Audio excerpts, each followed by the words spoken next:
नमस्कार दोस्तों, स्वागत है आपका इंडियन अफेयर्स स्टडी में। आज के इस वीडियो में हम जानेंगे ताइवान मीडिया का बड़ा बयान, भारत बना इंडो पैसिफिक का सिक्योरिटी लीडर, मॉरिशस में भारत का प्रभाव, चीन की टेंशन, भारत की सॉफ्ट पावर की भी तारीफ, ताइवान भारत से डिफेंस डील चाहता है, भारत चीनी रिश्तों में हलचल, जयशंकर का तीखा बयान और चीन की सफाई, और चीन के नए प्रस्ताव, फ्लाइट से लेकर पीएम मोदी का न्योता। भारत इन दोनों दुनिया की बड़ी ताकतों के साथ अपने रणनीतिक रिश्ते मजबूत कर रहा है। खासकर इंडो पैसिफिक क्षेत्र में भारत की भूमिका अब और ज्यादा अहम होती जा रही है।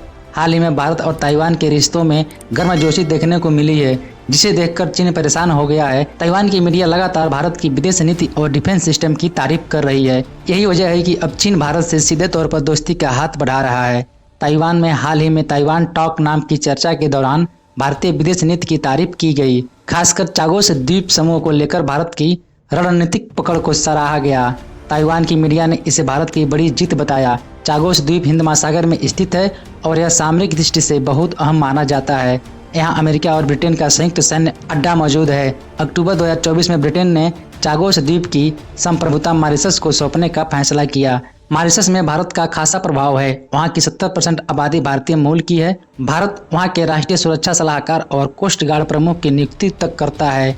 इसके अलावा भारत का एयरबेस भी मॉरिशस में है। अब जब चागोस द्वीप मॉरिशस के पास जाएगा तो भारत की सामरिक ताकत और बढ़ेगी। ताइवान मीडिया ने कहा है कि भारत अब नेट सिक्योरिटी प्रोवाइडर बन रहा है।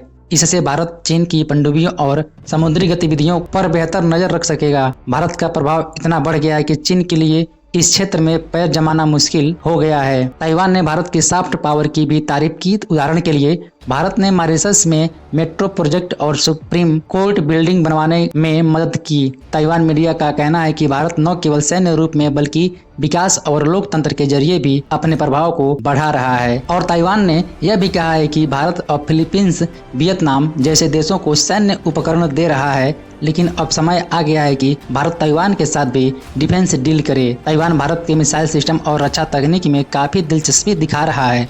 भारत ताइवान की बढ़ती नजदीकी से चीन परेशान हो गया है। अब वह भारत के साथ अपने रिश्ते सुधारने की कोशिश कर रहा है। चीन की तरफ से भारत को एक के बाद एक प्रस्ताव दिए जा रहे हैं, जैसे डायरेक्ट फ्लाइट शुरू करना, व्यापार में पारदर्शिता और यहां तक कि आतंकवाद पर सख्त रुख अपनाने का दावा करना। फ्रांस के अखबार ली फिगारो को दिए इंटरव्यू में विदेश मंत्री एस जयशंकर ने कहा कि आतंकवाद पर किसी देश को दोहरा रवैया नहीं अपनाना चाहिए। उनका इशारा सीधा सीधा चीन की ओर था, जो संयुक्त राष्ट्र में कई बार पाकिस्तान के आतंकवादियों को बचाता रहा है। इसके जवाब में चीन के विदेश मंत्रालय ने सफाई दी कि उनका रुख आतंकवाद के खिलाफ बिल्कुल साफ है।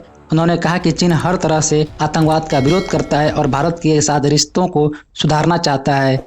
चीन की ओर से भारत के साथ रिश्तों को सुधारने के लिए कई कदम उठाए जा रहे हैं, जैसे डायरेक्ट फ्लाइट शुरू करने की तैयारी, प्रधानमंत्री मोदी को एससीओ समिट के लिए न्योता, बाउंड्री टॉक सीमा वार्ता के लिए तैयारी। चीन चाहता है कि दोनों देश मिलकर 2025 में होने वाली बाउंड्री वार्ता को सफल बनाएं। यह वही प्रक्रिया है जिसमें पिछले साल एनएसए अजित डोभाल चीन गए थे।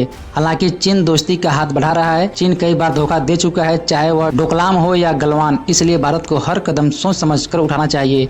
इस पूरी कहानी में एक बात साफ है कि भारत अब न केवल एक मजबूत सैन्य शक्ति बन चुका है, बल्कि एक कूटनीतिक विजेता भी है। ताइवान से लेकर मॉरिशस तक और अमेरिका से लेकर अफ्रीकी देशों तक भारत का प्रभाव लगातार बढ़ रहा है। चीन जैसे देश अब भारत की ताकत को महसूस कर रहे हैं और रिश्तों में सुधार की पहल कर रहे हैं। आपकी क्या राय है? क्या भारत को चीन की दोस्ती स्वीकार करनी चाहिए या सतर्क रहना चाहिए? कमेंट में अपनी राय जरूर बताएं। अगर यह जानकारी आपको अच्छी लगी हो तो वीडियो को लाइक करें और चैनल को सब्सक्राइब करना न भूलें। जय हिंद, वंदे मातरम।